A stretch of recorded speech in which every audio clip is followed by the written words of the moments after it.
अच्छा जी, जो हमने लीनियर एलिमेंट के लिए, लीनियर वन डायमेंशनल एलिमेंट के लिए जो हमने डेरिवेशंस की थी, तो यहाँ पे आपके पास ये दीज आर द डेरिवेशन जो हमने शेप फंक्शन निकाला था। By using this shape function हम जो है प्रॉब्लम जो है वो सॉल्व कर सकते हैं। फॉर एग्जांपल ये आपके सामने प्रॉब्लम है जिसको मैंने पहले भी लिखा था कि it's a 4 story building with a steel column. Here we have the steel column.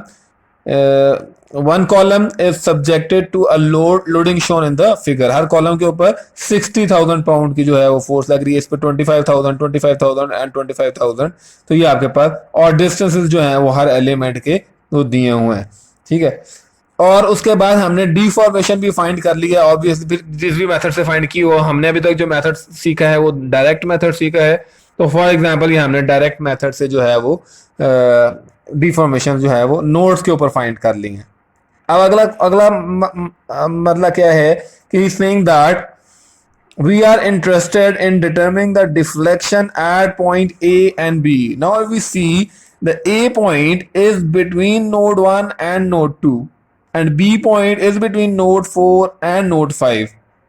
तो दरमियान के जो नोड्स हैं उनको उन पे जो हम डिफॉर्मेशन फाइंड करते हैं वो हम इंटरपोलेशन की मदद से या शेप फंक्शंस की मदद से हम इन की मदद से हम जो है वो फाइंड करेंगे। हम यहाँ पे लीनियर जो है वो शेप फंक्शन यूज करेंगे। Obviously they are not as accurate, तो लेकिन हम उनसे जो है इसको सॉल्व करेंगे इसी सवाल को।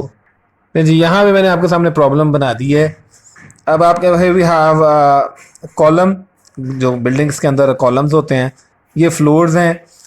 तो वी हैव 4 एलिमेंट्स 1 2 3 4 और we will have 5 nodes. Node number 1, node number 2, node number 3, node number 4 and node number 5। तो 5 नोड्स होंगी और 4 एलिमेंट्स हैं, वो हमें उसमें जो है उसकी वैल्यूज दी हुई हैं।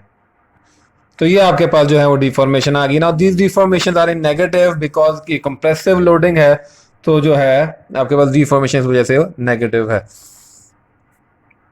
अच्छा, now the question is find the deformation at point A which is in between node 1 and node 2।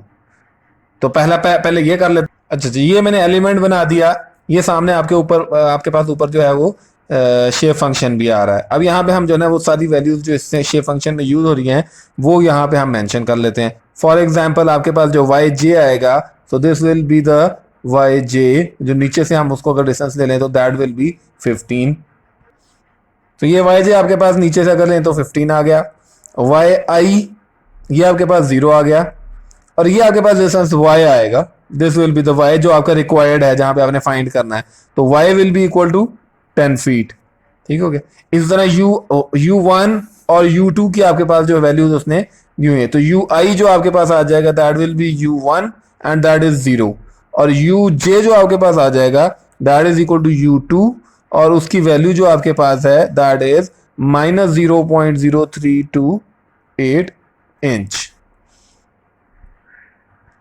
अब ये सारी वैल्यूज जो है हम ये ऊपर वाले फॉर्मूले में पुट कर लेंगे और हमारे पास डिफॉर्मेशन निकल आएगी एट द रिक्वायर्ड। ऑब्वियसली ये मैंने जैसे पहले बताया कि लीनियर एलिमेंट है, एक लाइन है, लीनियर इंटरपोलेशन है, तो उसकी वजह से एक्यूरेट रिजल्ट्स उस तरह से नहीं आएंगे, लेकिन we have to solve it. तो हम अब क्या कर रहे हैं, 15 माइनस y की वैल्यू क्या है that is 10 divided by the total length that is the 15, that is the length of the element, L is the length of the element, तो 15 है। और क्या है plus what is the value of y that is 10 minus yi that is 0 divided by 15 और this will be multiplied with 0 u1 और ये u2 से multiply होगा जिसकी वैल्यू है हमारे पास -0.0328। ठीक है ना जी। तो इसको सॉल्व करके जो हमारे पास रिजल्ट आता है वो है ये।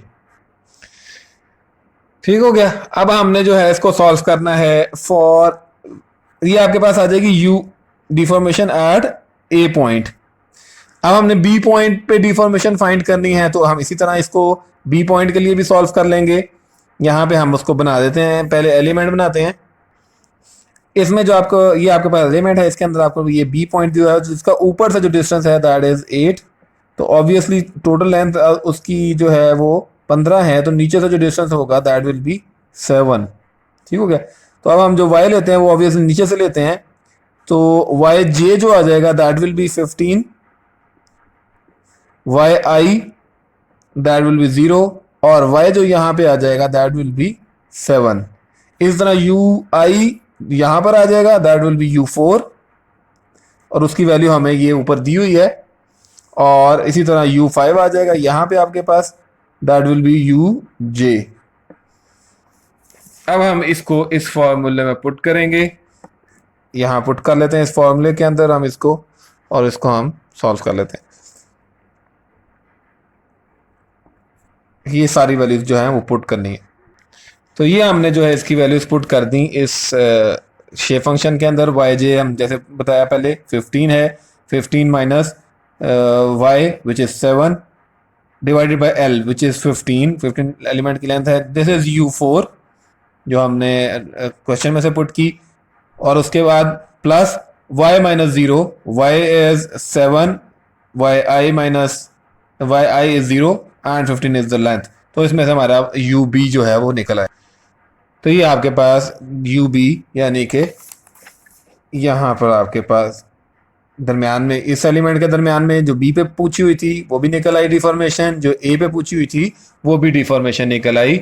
और इसके लिए हमें जो है वो नए एलिमेंट्स या नए नोड्स नहीं बनाने पड़े, बल्कि हमने शेप फंक्शन की मदद से, लीनियर शेप फंक्शन की मदद से हम किसी भी पॉइंट पे, हमने 5 नोड्स पे वैल्यूज फाइंड कर ली हुई हैं, अब हम किसी भी पॉइंट पे जो है वो अपनी डिफॉर्मेशन फाइंड कर सकते हैं with the help of this linear shape function. यही जो है शेप फंक्शन जो है वो एनसिस यूज़ करता है, जिसकी मदद से एनसिस में वो हम हर each point पे we are able to find the stresses at each and every point। ठीक है जी, बहुत शुक्रिया, अस्सलाम वालेकुम।